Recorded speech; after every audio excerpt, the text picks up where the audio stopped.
గొంతు విసికిరు సార్. సాత్విక్ హృదయపాల్ అనే వ్యక్తి గొంతు విసికింది సార్. సో గొంతు మీద మార్క్స్ కూడా పడ్డాయి.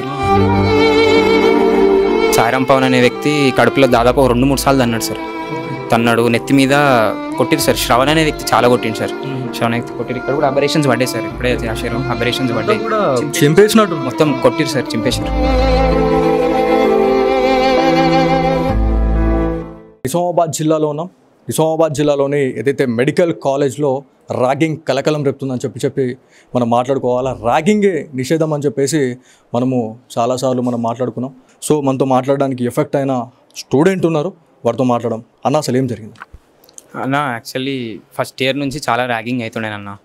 ర్యాగింగ్ అవుతుండే అట్లే కంటిన్యూ అయింది. మేము ఏ రోజు ఎవరికి కంప్లైంట్ ఇవ్వలేదు, ఏం లేదు. ఇంకా కాలేజ్లో అన్నప్పుడు ర్యాగింగ్ కామన్ కదా అని ప్రతిరోజు ఓర్చుకున్నాం. కానీ ర్యాగింగ్ కామన్ అని మీరు ఎట్లా అనుకుంటున్నారు? అది నాట్ అలౌడ్ అని చెప్పేసి గైడ్లైన్ ఇచ్చిన తర్వాత ఇక్కడ ఈ తప్పిదం కూడా కనిపిస్తూ ఉంది నాకు. ఇక్కడ మీరు ఎందుకు కంప్లైంట్ ఇవ్వలేకపోయారు?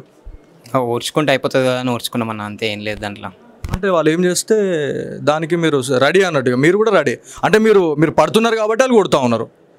అది పోనీలే, ఎందుకు పెద్దది చేసుకోవడం, ఇష్యూ పెద్దది చేసుకోవడం అని ఆయనంగానే ఇంకా అట్లే ఫస్ట్ ఇయర్ నుంచి వాళ్ళు ఎప్పుడు సప్రెస్ చేద్దామా, జూనియర్స్ మీద అప్రెషన్ చూపిద్దామా అన్నట్టే ఉంటుండేనన్న.